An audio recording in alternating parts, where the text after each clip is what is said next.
सवालों के ऊपर बात करेंगे। तो दोस्तों मैंने यहाँ पे 5 सवाल लिख दिए। अब मैं इन सभी का एक एक करके आपको जवाब बताऊंगा और उसे आप इंट्रो के अंदर बता सकते हो। तो दोस्तों सबसे पहले सवालों को देख लेते हैं। हमारा जो पहला सवाल होगा वो होगा कि एमसीबी का सिलेक्शन कैसे किया जाता है। सवाल नंबर 2 है कि न्यूट्रल और अर्थिंग में क्या अंतर होता है। सवाल नंबर 3, एसी या फिर डीसी कौन सी मोटर ज्यादा आरपीएम की होती है। आरपीएम का मतलब हमारी कौन सी मोटर ज्यादा तेज घूमती है। इसके अलावा हम तीसरे क्वेश्चन में ये भी बात करेंगे कि हमारे घर के जो सीलिंग फैन होते हैं, जो पंखे होते हैं, उसके आरपीएम कितने होते हैं। ये हमसे इंटरव्यू के अंदर काफी ज्यादा पूछा जाता है। चौथे नंबर पे दोस्तों इलेक्ट्रिसिटी मतलब बिजली कितने प्रकार की होती है।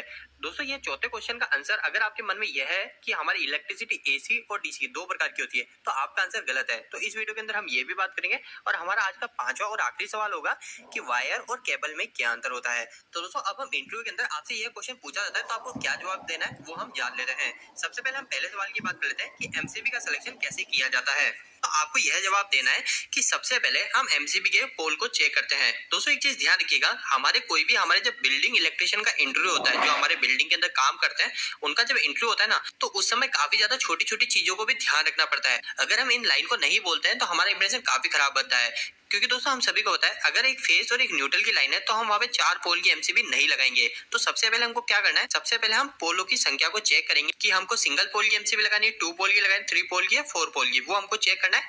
इसके बाद में हम सभी उपकरण की पावर रेटिंग या फिर करंट का पता करेंगे। हमको अगर पावर रेटिंग मिल जाती है तो पावर रेटिंग पता करेंगे और अगर हमको करंट मिल जाती है तो हम करंट पता करेंगे।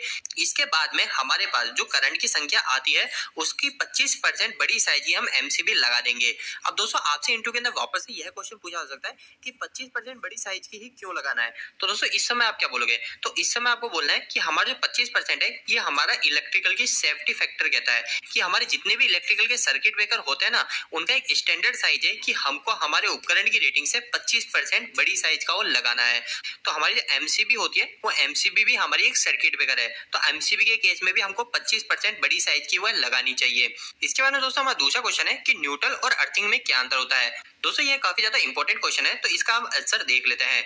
दोस्तों सबसे पहले आपको न्यूट्रल के बारे में बताना है कि आखिर न्यूट्रल क्या होता है। तो आपको इंटरव्यू के अंदर यह बोलना है कि न्यूट्रल पॉइंट हमें ट्रांसफार्मर के द्वारा मिलता है। न्यूट्रल का उपयोग हमारे इलेक्ट्रिकल सर्किट को पूरा करने के लिए किया जाता है। तो दोस्तों आपको ये तो पता चल गया कि न्यूट्रल हमें ट्रांसफार्मर से मिल रहा है, पर इसके बाद में जो दूसरी लाइन वो कह रही है कि न्यूट्रल का उपयोग इलेक्ट्रिकल सर्किट को पूरा करने के लिए करते हैं। तो इसमें इलेक्ट्रिकल सर्किट का मतलब क्या है आपको मैं बिल्कुल आसानी से समझा दूं ताकि आप कभी भी इस लाइन को भूलोगे नहीं। दोस्तों देखिए क्या है, ये एक हमारे पास में एक बल्ब है, ठीक है, एक हमारे पास लैंप है। अगर मैं इसको एक ओनली फॉर फेस से जोड़ देता हूँ, ठीक है, इस साइड मैंने इसको फेस से जोड़ दिया, जबकि इसको चलने के लिए क्या चाहिए, एक फेस और एक न्यूट्रल चाहिए, पर मैंने इसको इधर ओनली फॉर एक फेस से जोड़ दिया। अब दोस्तों फेस से जोड़ने के बाद में क्या होगा, हमारा जो करंट है, हमारा करंट सिर्फ यहाँ पे आके रुक जाएगा, वो हमारा करंट मूव नहीं होगा। करंट मूव करने के लिए क्या होगा, अगर हम यहाँ पे न्यूट्रल को जोड़ देंगे तो करंट हमारा इस तरफ ऐसे बहने लग जाएगा। तो आपको इस चीज का ध्यान रखना है, करंट को हमेशा बहने के लिए एक रास्ता चाहिए होता है। तो हमारा जो न्यूट्रल है वो न्यूट्रल यही काम करता है। न्यूट्रल हमारा करंट को रास्ता देने का काम करता है। न्यूट्रल का उपयोग हमारे इलेक्ट्रिकल सर्किट को पूरा करने के लिए किया जाता है। और दोस्तों न्यूट्रल के बाद में आपको अर्थिंग के लिए यह लाइन बोलनी है कि अर्थिंग पॉइंट हम जमीन में गड्ढा करके बनाते हैं। जैसे न्यूट्रल हमको ट्रांसफार्मर से मिला, ऐसे अर्थिंग हमें जमीन से गड्ढा करके मिलता है।